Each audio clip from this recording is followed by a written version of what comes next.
What happens when communication breaks down? Anarchy. Totally. GB. What would happen? Confusion. All right? Misunderstanding. Everything stems from this word. Because I have nothing against you, you have nothing against me. The only problem is we didn't understand each other.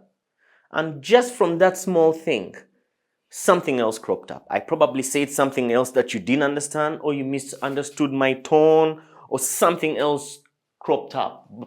But it came from this. So when we don't have proper lines and effective ways of communication, because we have to learn this, when we say things, such basic principles like in a dialogue there should only be one mouth and two ears, it helps with such things. Because if it's two mouths and four ears, there's absolutely not going to be comprehension.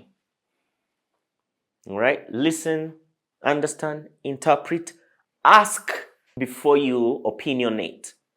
Focus on understanding first before you deliver your message. Labor to always do that.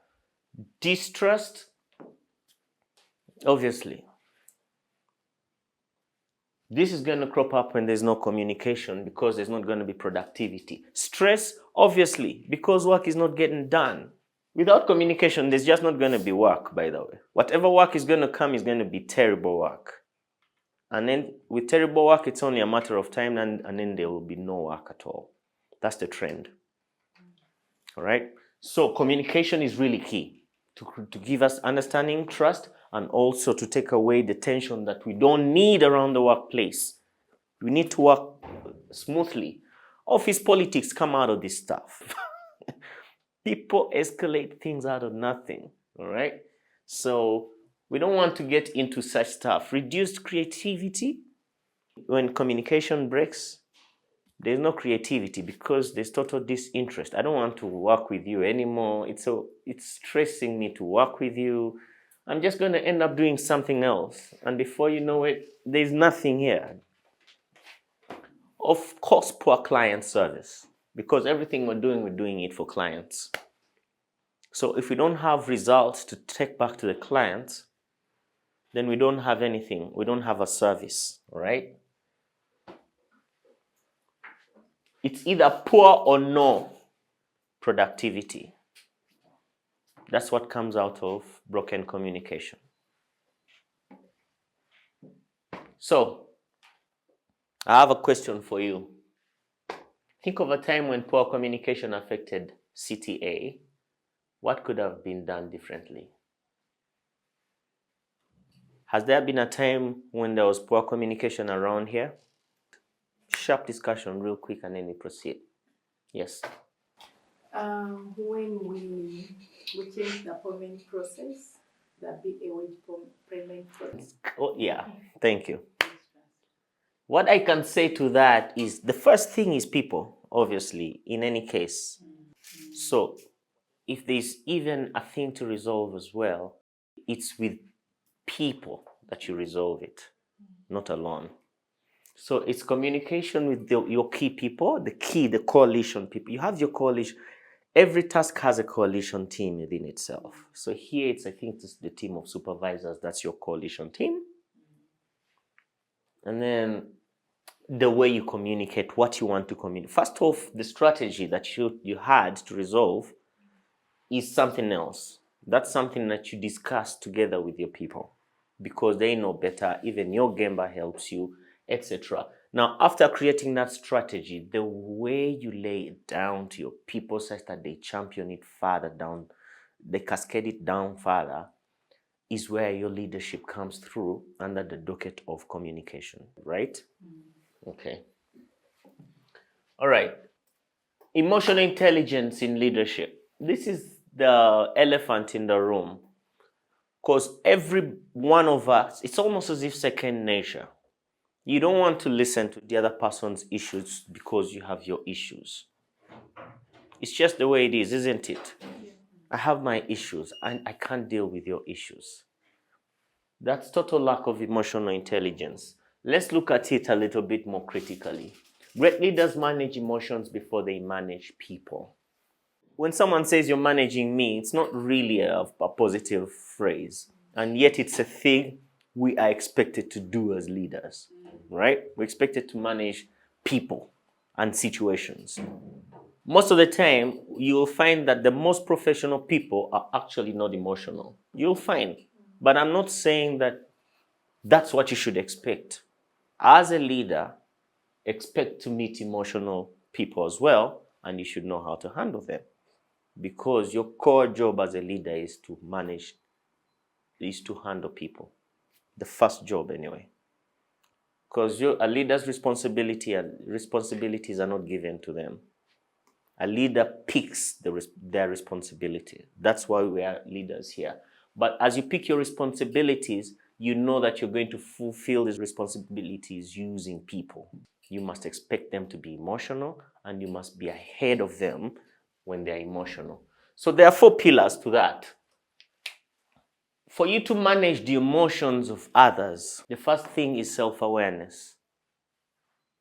Self-awareness. It's broad. Know where you are, know who you are, know what position you hold, know what's at stake.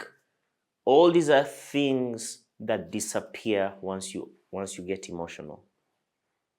Then the second thing is self-control. Because if you are emotional, that's an energy. All right? If I get into it, I can easily tap into that energy, and I also get emotional. Most of the time. And that's why you find that normally people are reactive like that, right? But now you as a leader, you're to not let that take over you. You have to have self-control. You can't let that energy, you can't suck into that energy. Yours is to be aware of it and stay on top of it. The other thing is empathy. Obviously, you have to be empathetic. You have to feel that person's pain. You have to try and understand it from their point. It doesn't work one way. It works 2 ways. It can work one way because if the other person is not exuding these qualities, you are. It's not competition. You can't say I can't exude self-awareness, control, empathy when the other person is not giving me the same. That means you're not being the leader that you expected to be. And the only way you're going to manage and control this is by you maintaining that stance even when the other person is not there. Relationship management. There is no way you're doing this without relationships. All right? When you say relationship, what's inescapable is the connotation of people. That's what's inescapable. So this could be internal. It could be external. All right? Yes.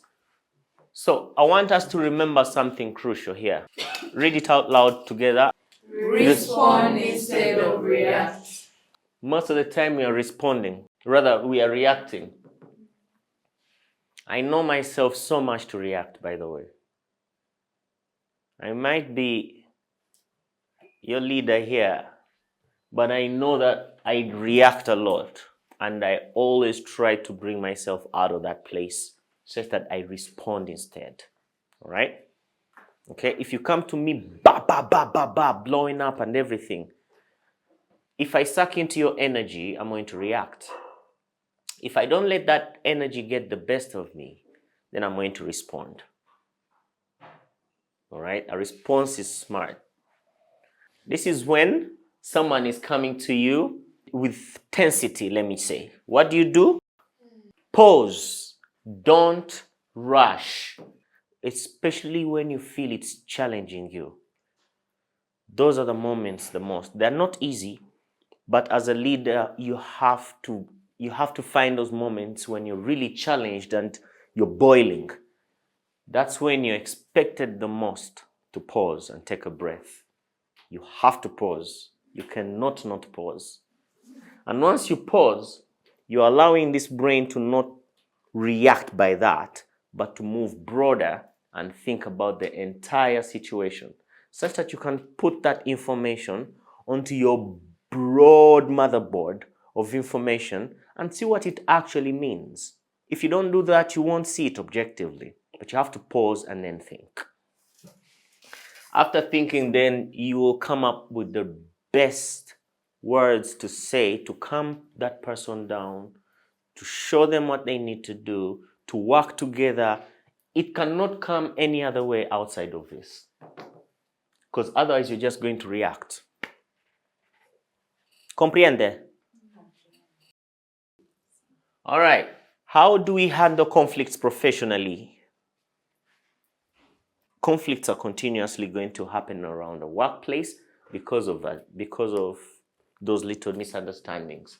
So conflict itself is not a problem, obviously, because it's expected.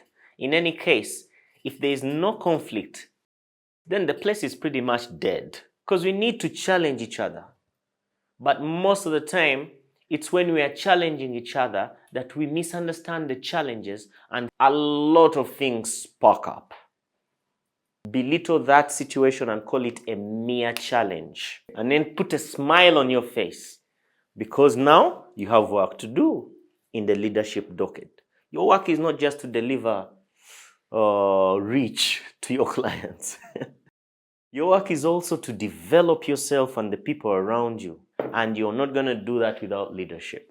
You're not going to do that without looking at conflicts as mere challenges. All right? So poor conflict management is the issue then. So the challenge is here. The challenge is the management of that conflict. That's what you need to do now. Work is not what Twaha gives you to do, not the tasks that I give you.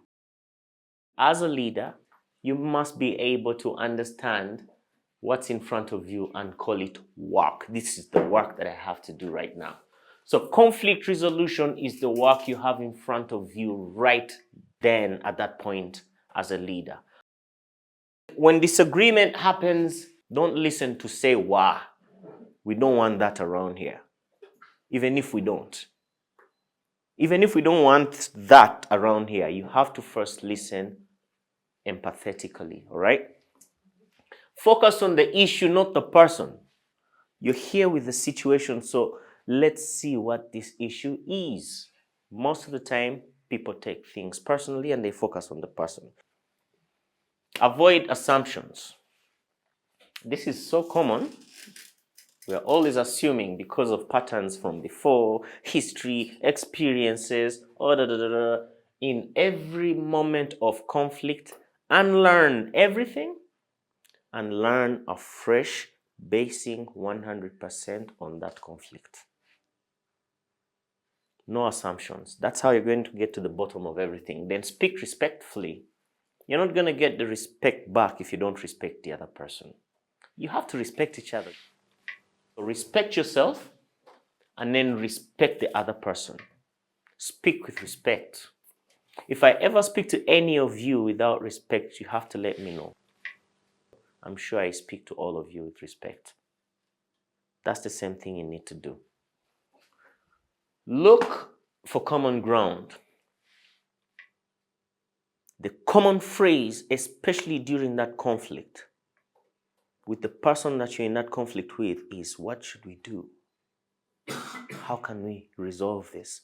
Find a low and calm tone within yourself and ask your colleague, we need to resolve this. What can we do? Work together still within that impossible, weird moment. That's the real test of your leadership. So look for common ground. Agree on the next step, because you're working together at the end of the day. Whether you like it or not, you are the people that you have. So, agree. Read it out. Attack the problem, not each other. One last time. Attack the problem, not each other. The enemy is this thing that's between us, not us. For us, we are friends anyway. We were laughing before this conflict. What happened? This little thing? that thing can't come between us. We have to remember that what we have between us is bigger than that. So let's attack it. Let's attack whatever is rather challenging it. All right? Let's not attack the thing that we've built. All right? Are we good? All right. Communication that builds teams. I want us to practice these habits. Communication that builds teams is where we listen to understand. Don't just listen. Listen with intent to understand. But I've told you that the trick to understanding is when you throw the rock of empathy.